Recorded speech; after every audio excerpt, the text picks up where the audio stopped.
মক্কায় সবাই মিলে আল্লাহ রাসূল সাল্লাল্লাহু আলাইহি ওয়াসাল্লামের বাড়িতে আমানত রেখে যেত।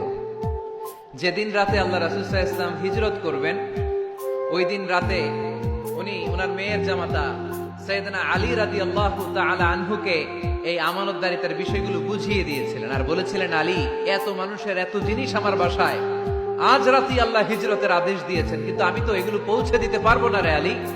আমার জায়গায় তোমারে আমি এগুলোর আমানতদার বানিয়ে মক্কা থেকে মদিনায় হিজরতে চলে গেলাম। সাইয়েদনা আলী রাদিয়াল্লাহু তাআলা আনহু 3 দিন সময় নিয়েছেন এই আমানতগুলো পৌঁছাতে। কয়দিন? সুবহানাল্লাহ পড়তে পারলেন না? এত ভালোবাসতো মক্কার লোকেরা আল্লাহ রাসূল সাল্লাল্লাহু আলাইহি ওয়াসাল্লামকে। অনেকে ছিল কাফির আর মুশরিক, দল করতো আবু জাহেলের, দল করতো কার?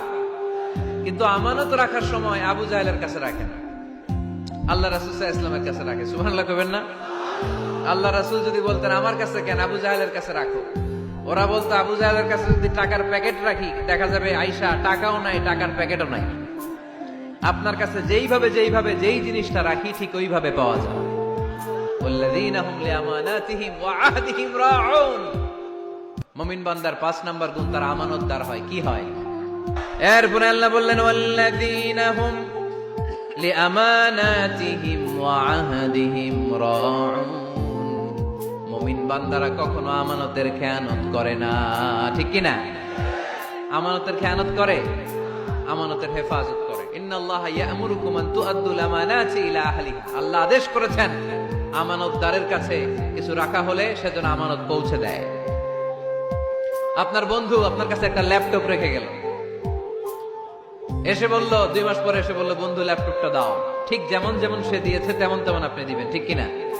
এটার নাম আমানত। লা ঈমানা লিমান লা আমানাতা লা। যার আমানতদারিতা নাই ওর ঈমানই নাই।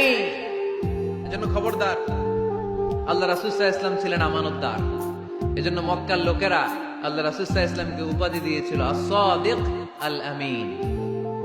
আল আমিন মানে আমানতদার, the most trustworthy personality in Mecca city. Mecca শহরের সবচাইতে আমানতদার। আমানতদারদেরকে সবাই ভালোবাসে। আমানত, অনেকে মনে করে আমার কাছে 50,000 টাকার একটা বান্ডিল কেউ রেখে গেল, কয়দিন পরে নিয়ে গেল, এটা আমানত না। সবকিছু আমানত।